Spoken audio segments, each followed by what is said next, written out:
Hello दोस्तों। आज की गर्मा गर्म कहानी इस प्रकार है। दोस्तों, मेरा नाम प्राची है और मैं भोपाल शहर में रहती हूँ। मेरा एक फ्रेंड है जिसका नाम रवि है। वह हर समय परेशान ही रहता था। मैंने उसे परेशानी का कारण पूछा तो उसने बताया कि मेरी एक पुरानी आप बीती है, मैं तुम्हें कैसे सुनाऊं। तब मैंने रवि से कहा, कोई बात नहीं, अपने दिल का बोझ सुनाकर अपने मन को हल्का कर दो। तब रवि ने कहा, यह कहानी रोमांटिक है और बहुत गंदी भी है, तुम इसे नहीं सुन सकोगी। मैंने कहा, अगर रोमांटिक है तो फिर सुनने में मुझे भी बहुत मज़ा आएगा, प्लीज़ सुनाइए ना। बहुत रिक्वेस्ट करने पर रवि कहानी सुनाने के लिए तैयार हो गया। तब रवि ने मुझे अपने साथ में हुई एक घटना सुनाना चालू किया और बोला, प्राची, मेरी मकान मालकिन ने मुझे पैसे का लालच देकर मुझसे शादी कर ली। दोस्तों, मैं आप लोगों से रिक्वेस्ट करती हूँ कि मेरे चैनल को लाइक और सब्सक्राइब ज़रूर कर दीजिएगा। रवि ने कहा, प्राची, मेरी यह कहानी मैं तुम्हें विस्तार से सुनाता हूँ। एक दिन की बात है, मेरी मकान मालकिन पूरी तरह नशे में धुत थी। मैं उनको अपने कंधे का सहारा देकर उनके बेडरूम तक ले आया और उनको बेड पर लिटा दिया। उसने ड्रिंक कर रखी थी। मैं उनको जैसे ही लिटाकर जाने लगा, वह मुझे बोली, बेटा मेरे पास आओ, मुझे तुमसे एक ज़रूरी बात करनी है। मैंने उनसे कहा, आंटी, अभी आप बहुत नशे में है, थोड़ी देर आराम कर लीजिए, मैं बाद में आपके पास आता हूँ। इतना कहकर मैं वहाँ से जाने लगा। फिर उन्होंने तुरंत हाथ पकड़ लिया और बोली, बेटा, तुम्हें तो पता है कि तुम्हारे अंकल कुछ सालों पहले मुझे छोड़कर चले गए। मैं बहुत दिनों से काम करवाने के लिए तरस रही हूँ और अब तुम भी मुझे छोड़कर जा रहे हो। प्लीज़ मेरी बात मान जाओ। मैंने कहा, नहीं आंटी, यह गलत है और मैं ऐसा बिल्कुल भी नहीं करूँगा। उन्होंने मुझे लालच देते हुए कहा, अगर तुम मेरी बात मान जाओ तो मैं तुम्हें एक ऑफ़र देना चाहती हूँ। मैंने कहा, मैं समझा नहीं, आप किस ऑफ़र की बात कर रही हो। वह बोली, अगर तुम मेरी बात मान जाओ, मेरे साथ वह कर लो। तुम्हारी बहन की शादी के लिए पैसों की ज़रूरत होगी, मैं वह सब दे दूंगी। आंटी की यह बात सुनकर मैं बहुत ही खुश हो गया था। मैंने सोचा, अगर मैं आंटी का यह ऑफर स्वीकार कर लूँगा तो मेरी बहन की शादी के लिए मुझे पैसे भी मिल जाएंगे और साथ ही साथ मौज मस्ती भी कर लूँगा। मैंने आंटी से पूछा, क्या आप सच कह रही हो। वह बोली, हाँ बिल्कुल सच कह रही हूँ, पर मैं पैसे तभी दूंगी अगर तुमने मुझे अच्छी तरह से खुश कर दिया। दरअसल हुआ यह था कि आंटी के पति उन्हें कुछ साल पहले छोड़कर चले गए थे और तब से वह अपने घर में अकेले ही रहती है। आंटी की एक बेटी थी, वह भी उनसे दूर नासिक में रहकर पढ़ती थी, तो कोई ऐसा भी नहीं था जिनके साथ वह अपना दुख दर्द बांट सके और पति भी नहीं थे जो उनकी ज़रूरतें पूरी कर सके। मुझे नौकरी मिल गई थी और मैं रूम की तलाश कर रहा था। मुझे ऑफिस में किसी ने आंटी के घर का एड्रेस दिया। मैं एड्रेस का पता करते करते आंटी के घर पहुंच गया। मुझे कुछ ही दिन हुए थे आंटी के घर में रहते हुए। सच कहूँ तो आंटी देखने में बहुत खूबसूरत थी और उन्होंने अपने फिगर को भी काफ़ी मेंटेन करके रखा हुआ था। 38 की होने के बावजूद भी वह 30 की लगती थी। 3 महीने पहले मैं आंटी के यहाँ पहली बार किराए पर कमरा देखने आया था। दरवाज़ा उन्होंने ही खोला था और उनको देखते ही मैं दंग रह गया। आंटी बोली, तुमने कभी लड़की नहीं देखी क्या, तुम्हारा ध्यान कहाँ पर है, तुमको कमरा देखना है या नहीं। मैंने कहा, हाँ आंटी, कमरा दिखा दीजिए। उसके बाद आंटी कमरा दिखाने के लिए ले गई। वह मेरे आगे आगे चल रही थी और मैं उनके पीछे चल रहा था। मैंने कहा, आंटी, आपका कमरा तो बहुत ही बड़ा है और अच्छा भी है, मैं कल ही अपना सामान लेकर यहाँ रहने आ जाऊँगा। आंटी बोली, अगर यहाँ रहना है तो कुछ नियमों का पालन भी करना पड़ेगा। मैंने पूछा, कैसे नियम। तब आंटी बोली, जब भी मैं तुम्हें अपने कमरे में बुलाऊंगी तो तुम्हें आना पड़ेगा। मैं तुमसे जो भी काम करने के लिए बोलूंगी तुम्हें वह सब करना पड़ेगा। मैंने कहा, ठीक है। मैं यह सोचने लगा कि अचानक से आंटी को यह क्या हो गया, वह मुझसे इस तरह की बातें क्यों कर रही है। मुझे भी कोई दिक्कत नहीं थी क्योंकि वह वाकई में बहुत खूबसूरत थी। उन्हें देखकर मुझे भी कुछ कुछ होने लगा था। उसके अगले ही दिन मैं अपना सारा सामान लेकर शिफ्ट हो गया। शाम को आंटी ने मुझे अपने कमरे में बुलाया। जब मैं उनके कमरे में गया तो मैंने देखा कि आंटी टीवी देख रही थी और उनके सामने वाली टेबल पर शराब की एक बोतल रखी हुई थी। वह मुझे देखकर बोली, आओ बेटा, मेरे पास आकर बैठो, और हम दोनों बातें करने लगे। वह मुझसे बोली, तुम्हारा सारा सामान सेट हो गया है या अभी कुछ बाकी रह गया है? मैंने कहा, सब कुछ हो गया आंटी, बस कुछ छोटा मोटा सामान बाकी रह गया है। उन्होंने कहा, अच्छा कोई बात नहीं, यहाँ मेरे पास आकर बैठो। उसके बाद मैं उसके सामने वाले सोफे पर जाकर बैठ गया। आंटी बोली, बेटा इतने दूर दूर क्यों बैठ रहे हो, यहाँ आकर मेरे पास बैठो। मैंने कहा, नहीं आंटी मैं यहीं ठीक हूँ। आंटी बोली, अगर तुम यहाँ नहीं आओगे तो मैं ही तुम्हारे पास आकर बैठ जाऊंगी। और इतना कहकर वह मेरे बगल में आकर बैठ गई। मुझे यह सब बहुत अजीब लग रहा था। मुझे समझ में नहीं आ रहा था कि आंटी के दिमाग में क्या चल रहा है। मुझे सहमा हुआ देखकर आंटी बोली, क्या हुआ, तुम्हें औरतों के पास बैठना अच्छा नहीं लगता क्या? मैंने कहा, वह बात नहीं है आंटी, पर आप ऐसे अचानक मेरे पास आकर बैठ जाऊंगी यह मैंने कभी सोचा नहीं था।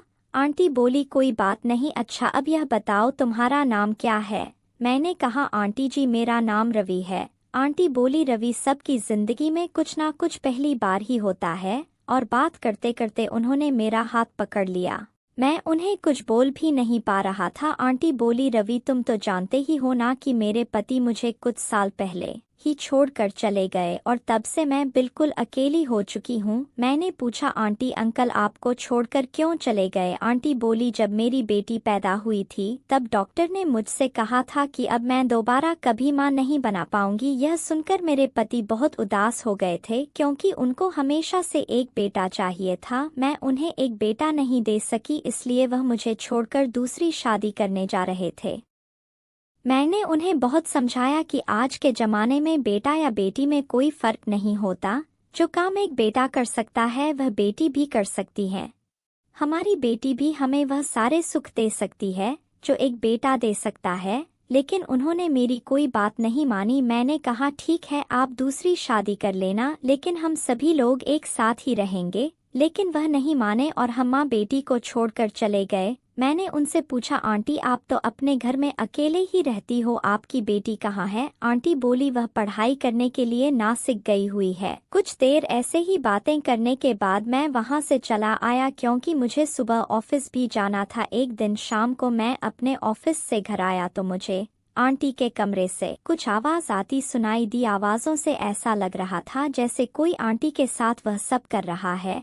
पहले तो मुझे लगा कि हो सकता है कि आंटी कोई काम कर रही हो और यही सोचकर मैं अपने कमरे में चला गया। थोड़ी देर बाद जब मैं वापस आया तो मैंने सुना कि वह आवाज़ अभी भी आ रही है। उसके बाद मैंने आंटी के कमरे में चुपके से झांक कर देखा तो मेरे होश ही उड़ गए। आंटी एक बड़ा सा बैंगन लेकर, मुझे तो अपनी आंखों पर यकीन ही नहीं हो रहा था। फिर मैं थोड़ी देर वहां पर खड़ा होकर वह नज़ारा देखने लगा। मैं उस खूबसूरत नज़ारे के मज़े लेने लगा। तभी आंटी बैगन को अपनी खिड़की में डालकर उसे बार बार आगे पीछे कर रही थी और अजीब अजीब तरह की हरकतें कर रही थी। फिर आंटी अपना काम खत्म करके बाहर आने लगी।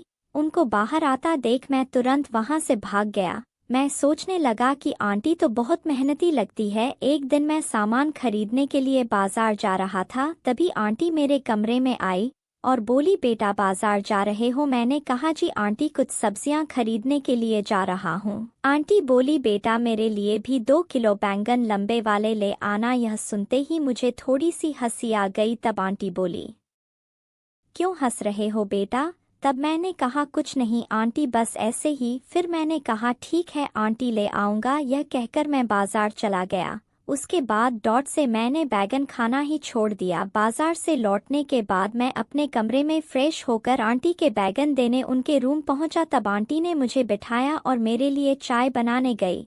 कुछ देर बाद आंटी चाय लेकर आई, फिर हमने बैठकर चाय पिए। उसी समय मेरे पापा का फोन आ गया। उनसे बात करने के बाद मैं थोड़े टेंशन में आ गया। मुझे टेंशन में देखकर आंटी ने मुझसे पूछा, क्या हो गया बेटा? पिताजी से बात करने के बाद तुम थोड़ा सा उदास लग रहे हो। मैंने उनसे कहा, कुछ नहीं आंटी, बहन की शादी सर पर है और पैसों का इंतजाम नहीं हो पाया है। मैंने बैंक में अप्लाई भी किया था लेकिन उन्होंने इतने पैसे नहीं दिए। कुछ व्यवस्था डॉट रिश्तेदारों और दोस्तों से हो चुकी है, लेकिन हमें पैसों की और अधिक आवश्यकता है। लड़के वालों ने दहेज में एक 4 व्हीलर की डिमांड की है और हमारे पास इतने पैसे नहीं है। किया था लेकिन उन्होंने इतने पैसे नहीं दिए। कुछ व्यवस्था डॉट रिश्तेदारों और दोस्तों से हो चुकी है, लेकिन हमें पैसों की और अधिक आवश्यकता है। लड़के वालों ने दहेज में एक 4 व्हीलर की डिमांड की है और हमारे पास इतने पैसे नहीं है।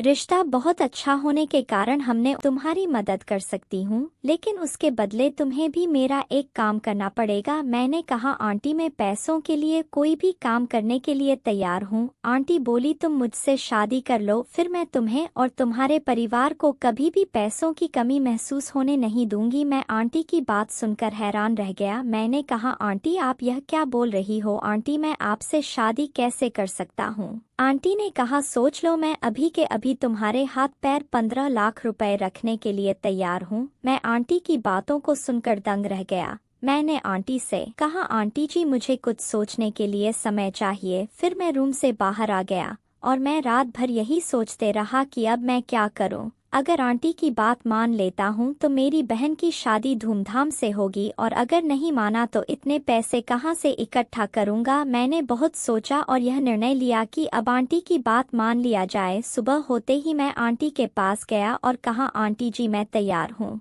फिर आंटी बोली, लेकिन एक शर्त यह भी है कि शादी के बाद तुम्हें हमेशा के लिए मेरे साथ ही रहना होगा। मैं तुम्हारे माँ बाप के साथ में नहीं रहूंगी। तब मैंने आंटी से कहा, यह कैसे हो सकता है? मेरे माता पिता बूढ़े हैं और मैं उनका अकेला बेटा हूँ। अगर मैं उनके पास नहीं रहा तो उन्हें कौन संभालेगा? उनकी देखरेख कौन करेगा? मैंने आंटी से बहुत गुजारिश की, बहुत मिन्नतें की, लेकिन आंटी नहीं मानी। मैं आंटी के सामने मजबूर हो गया और पैसे लेकर अपने गांव चले गया। फिर मैंने अपनी बहन की शादी धूमधाम से किया। शादी होने के बाद मैंने अपने माता पिता को यह पूरी कहानी सुनाई। यह कहानी सुनते ही मेरे माता पिता की आंखों में आंसू आ गए और कहने लगे, बेटा तू हमारी चिंता मत कर, हम दोनों रह लेंगे, तू अपना भविष्य देख। मैंने अपने माता पिता की देखभाल के लिए एक नौकरानी रख दी और सारी व्यवस्था करके आंटी के पास आ गया। यहाँ आने के बाद मैंने आंटी से शादी कर ली। उस समय आंटी बहुत खुश थी। हमारी सुहागरात के लिए आंटी ने बहुत ही सुंदर कमरा सजवाया था। जब मैं रूम के अंदर गया और आंटी के पास जाकर बैठा तो आंटी मुझसे चिपक गई। पता नहीं आंटी इतने दिनों से प्यासी थी और कहने लगी, आज मुझे बहुत दिनों के बाद वह सुख मिलेगा जिसे पाने के लिए मैं बहुत दिनों से तड़प रही थी। आंटी मेरे ओंठों का रस पीने लगी और मेरे पूरे शरीर को अपने हाथों से छूने लगी। फिर मुझसे भी रहा नहीं गया और मैं भी आंटी को पकड़ा और उससे चिपक गया। हम दोनों ने खूब मस्ती किए। फिर आंटी कहने लगी, तुम्हारे बैगन को बाहर निकालो, मुझे उसे देखना है। जब मैंने बैगन बाहर निकाला तो आंटी ने बैगन को पकड़कर सहलाने लगी। मैंने भी आंटी के गुब्बारे में हवा डालने लगा और उससे बहुत खेला। फिर हम दोनों सपने में खो गए। आंटी मदहोश होने लगी और कहने लगी, अब मुझसे रहा नहीं जा रहा है, तुम अपने बैगन को मेरे कढ़ाई में डाल दो। फिर मैंने अपने बैगन को आंटी के कढ़ाई में डाल दिया और फिर खूब गर्म किया। तो प्राची, ऐसी थी मेरी आप बीती। रवि की आप बीती सुनकर तो मुझे भी कुछ कुछ होने लगा था। फिर रवि ने आगे कहा, मेरी मकान मालकिन मुझे हर दिन वही काम कराने के लिए कहने लगी। मैं हर दिन वही काम कर करके थक चुका था, लेकिन उसे कोई फर्क नहीं पड़ा। मैंने एक दिन मेरी मकान मालकिन से कहा, मैं यह काम हर दिन नहीं कर सकता। फिर मेरी मकान मालकिन कहने लगी, तुम मेरी बात नहीं मानते तो तुम मेरे पैसे वापस कर दो, और नहीं करते तो मैं जैसा कहती हूँ वैसा करो। मुझे हर प्रकार से वह धमकी मारने लगी। मैं फिर से वही काम करने लगा। मैं वह काम कर करके थक चुका था। एक दिन मेरी तबीयत बहुत खराब हो गई और मैं हॉस्पिटल में भर्ती हो गया। मेरी मकान मालकिन कुछ दिन तक हॉस्पिटल आई और फिर उसने आना बंद कर दिया। मैं पूरे 1 महीने हॉस्पिटल में रहा। उसे तो सिर्फ मेरे जिस्म की जरूरत थी। जैसे तैसे मैं हॉस्पिटल से ठीक होकर मकान मालकिन के घर पहुंचा तो मैंने देखा कि उसने किसी और से शादी कर ली थी। जब मैंने उससे पूछा तो वह कहने लगी, रवि अब तुम्हारा इस घर में कोई काम नहीं है, तुम यहाँ से चले जाओ, मैंने दूसरा जीवन साथी चुन लिया है। मुझे यह सुनकर बहुत दुख हुआ और एक प्रकार से खुशी भी हुई, क्योंकि मुझे इस अमीर जादी से छुटकारा मिल गया। और मैंने सोचा कि अब अपने गांव जाकर मैं अपने बूढ़े माता पिता की सेवा करने का मौका मिल जाएगा। और मैं इस तरह अपने गांव वापस आ गया और अपने माता पिता की सेवा करने लगा। कुछ दिनों के बाद मैंने शादी कर ली और अपने जीवन में खुश रहने लगा। के जरूर बताइएगा, और आपने चैनल को सब्सक्राइब नहीं किया है तो चैनल को सब्सक्राइब करें। मिलते हैं इसी इसी प्रकार की रोचक और मज़ेदार कहानियों के साथ अगले वीडियो में